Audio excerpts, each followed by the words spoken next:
I'm 17, and the only job I've ever worked at is Six Flags. Lots of people tell me that I need a real job and YouTube can't sustain me, and I won't be able to keep my lights on in my 20s while I work behind a desk hating everything I do for years, but I mean, come on, what do they know?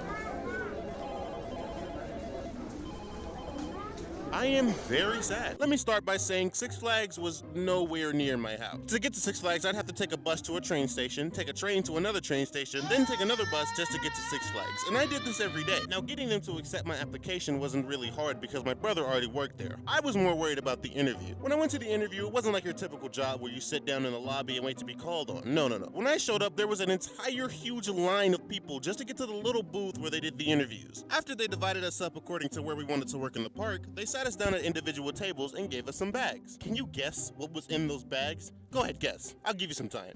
No, you're wrong. It was Jenga blocks. They said the purpose of this was a team building exercise, which was kind of weird to me all around, seeing as Jenga is kind of trash. You're garbage. Okay. Dude, don't touch me, Jenga. Don't touch me. Don't touch me. You're trash. Jeez, Ivy, relax. You calm down. You're garbage. Build it back.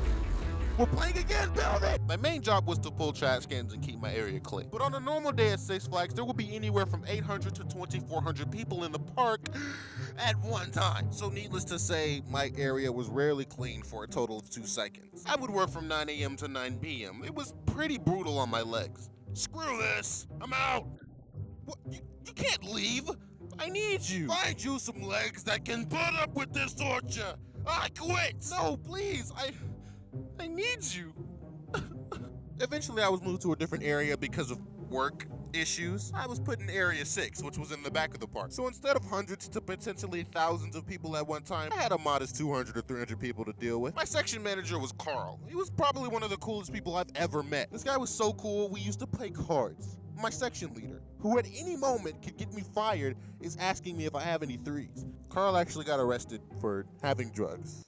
Still a cool section manager. I had this one employee who stayed in our area sometimes. He was, oh boy, he was something else. For the sake of simplicity, we'll call him Andrew. So this employee, Andrew, was the perfect little snowflake. So perfect, in fact, that people called our area Andrew's area. Andrew did everything. Pulled trash, helped with directions, and even was a favorite in our area. He really pissed me off because for every bathroom you clean in our area, you get an extra bonus on your paycheck. But this guy would clean the bathrooms before the guests even got there, and then clean before his break? Who does that? The job didn't last long though. Eventually I got so tired of commuting to work that I just didn't go some days. So what happened, you ask? Well, you see, there was this one time that...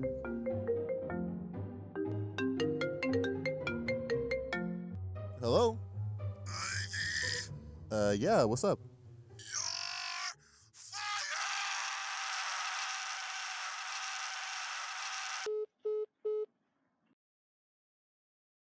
I decided to stop working there. It was a mutual decision.